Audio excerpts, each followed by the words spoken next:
पूरी जिंदगी इसी डर में बिता देता है भैया आदमी कि मैं कंप्यूटर लगा लूंगा तो काम पक्के में हो जाएगा। मैं आज एक ऐसा कमाल का आपको नंबर समझाता हूं, आपका गेम चेंज हो जाएगा।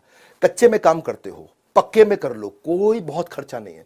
समझो आपने 100 रुपए का सामान पीछे से खरीदा सप्लायर से, 110 रुपए का कस्टमर को बेच दिया। 100 का खरीदा, 110 का कस्टमर को बेच दिया। वो जो 100 का खरीदा और उसका जो 100 आगे गया, उसका जीएसटी का इनपुट क्रेडिट आपको मिल जाता है। आपको जो टैक्स देना है वो केवल बचे हुए 10 रुपए पे देना होता है, और 10 रुपए पे केवल 1 रुपया टैक्स देना होता है। और चक्कर क्या है, 1 रुपया बचाने के चक्कर में तू पहले 110 रुपए भी खराब करता है और अपनी पूरी जिंदगी भी खराब करता है। मेरी बात को समझना, 100 की आइटम आप बाजार से लेकर के कस्टमर को बेचते हो 110 की, तो टैक्स आपको खाली 10 रुपए पे देना होता है, और 10 रुपए पे क्या 1 रुपया देना है। तुमको 110 रुपए में 1 रुपया टैक्स देने में हर धंधे में होगी सिर्फ बचत ही बचत। कंप्यूटर करेगा बिजनेस में आपकी मदद। अगला है कोलैबोरेटिव कॉमर्स। अगर सॉफ्टवेयर बढ़िया है, जैसे मैं मार्ग ईआरपी की बात कर रहा था, मार्ग ईआरपी में तो आपको डिस्ट्रीब्यूटर से कोलैबोरेट कर देगा। डिस्ट्रीब्यूटर, रिटेलर, होलसेलर सारे कोलैबोरेट हो जाते हैं। तुझे कहीं जाने की जरूरत नहीं है। तेरे पास ई रिटेल एप्स होती हैं। ई रिटेल ऐप पे तू किधर भी बैठ करके कौन सा सप्लायर सबसे नजदीक का है, तू यहीं से बटन दबाता है, तेरे पास माल पहुंच जाता है। नियरेस्ट सप्लायर कौन है, सब्स्टिट्यूट किसका कहां मिलता है, प्राइस कंपेरेबल क्या है, कौन तुझको सस्ता दे रहा है, कौन तुझको महंगा दे रहा है, किसमें तेरा मार्जिन ज्यादा है। तुझे करना क्या है भैया, कुछ नहीं करना है। तेरे को हर चीज का, स्टॉक का, रेट का, स्कीम का सब कुछ दिख जाता है। बैठे बैठे ऑर्डर कर।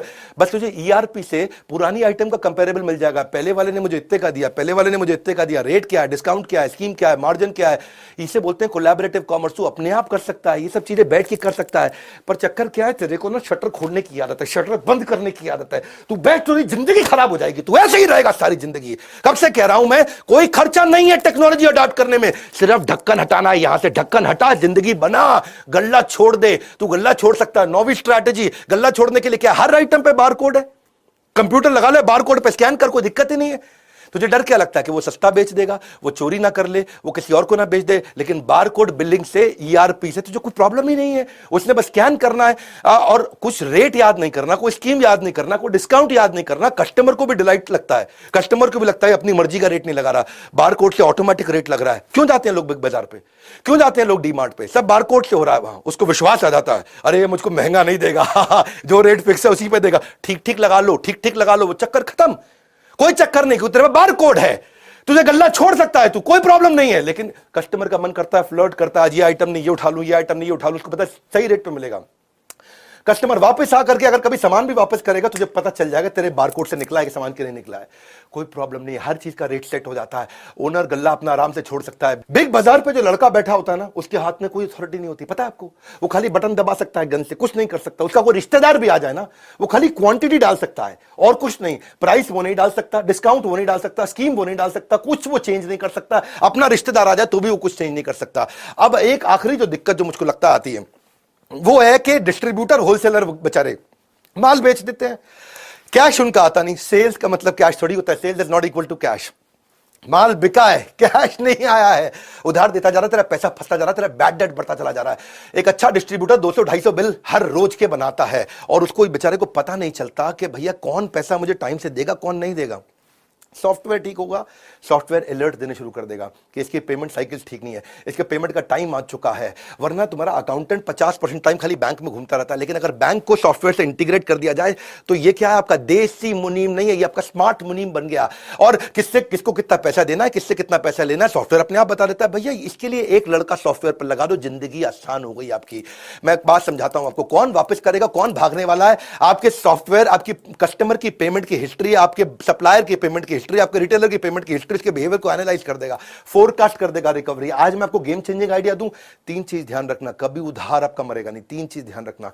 एक, जिसको उधार देना है उसके साथ डिसाइड करके कंप्यूटर में डाल दो कितने अमाउंट का उधार देना है। मान लो 50,000 रुपए की लिमिट हो गई, तो जैसे ही उसका 50,000 रुपए हुआ, आपको तुरंत उसको मैसेज भेज देगा, भैया पैसा दे दे, और तेरे को अलर्ट दे देगा इसको और माल मत दे। दूसरी चीज, उसको ये भी बता दो नंबर ऑफ डेज का उधार कितना हो सकता है। वो 50,000 का आपने मान लो रख लिया लिमिट, 45,000 रुपया उसने उधार ले लिया, लेकिन वो कभी वापस ही नहीं आया, आपको याद ही नहीं है, क्योंकि आपका कंप्यूटर अलर्ट नहीं देगा आपको याद नहीं आ रहा है।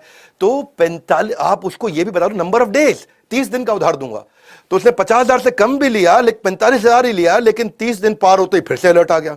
और एक नंबर ऑफ बिल कि भाई 3 बार उधार दूंगा, चौथी बार नहीं दूंगा। वो ये भी हो सकता है कि 15-15 हजार रुपए के 3 बार उधार ले ले आपसे, आपने उसमें वो पहले हफ्ते में ही ले ले तो 30 दिन तक भी वेट नहीं करना पड़ेगा। ये 3 चीजें, नंबर ऑफ डेज, कितने अमाउंट का उधार देना और कितने बिल का उधार देना है। अच्छा सॉफ्टवेयर होगा ना तो 11वां पॉइंट भी ले लो, बोनस, डेटा बैकअप अपने आप हो जाएगा, खुद ही डेटा बैकअप होता रहेगा, क्लाउड ऊपर डलता रहेगा।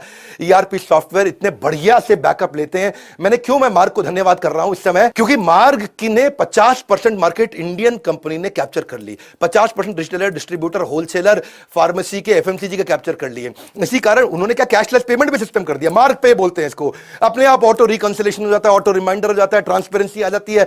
24 घंटे 7 दिन किसी भी समय 365 दिन अपने आप पेमेंट हो सकती है। आपको मार्ग पे का सिस्टम बहुत बढ़िया और नया बनाया है कि पेमेंट में कोई डिले नहीं होगी, फिजिकल विजिट की कोई रिक्वायरमेंट नहीं है। मेरी बात बड़ी सिंपल है भैया, तू कंप्यूटर लगा ले, टैक्स की चिंता मत कर। तेरे को बताया 100 रुपए का माल जब 110 पे देगा तुझे खाली 1 रुपए पर टैक्स देना, कुछ नहीं करना है। क्यों घबराता है? सॉफ्टवेयर लगाना है। मैं मार्ग ईआरपी को रेकमेंड जरूर करना चाहूंगा, वैसे बहुत सारे हैं, ये इंडियन है, बहुत अच्छा काम किया। मोनोपोली किसी ने ऑर्गेनिकली क्रिएट कर ली बिना एडवर्टाइजमेंट के, इसलिए मैं उसको बधाई देता हूं। मार्ग ईआरपी का भी नंबर दे दिया मैंने आपको, आप इनको फोन करके इनसे अपने सॉफ्टवेयर के बारे में पता कर सकते हो। और आपकी बात कर रहा हूं भैया, मेरी बात ध्यान से सुनना। जिस छोटे व्यापारी को जानते हो इस वीडियो को दे देना, उसको, हर रिटेलर को, हर डिस्ट्रीब्यूटर को, हर होलसेलर को, किसी भी इंडस्ट्री के ये वीडियो फैला दो, उनको बता दो भैया कंप्यूटर लगा और जिंदगी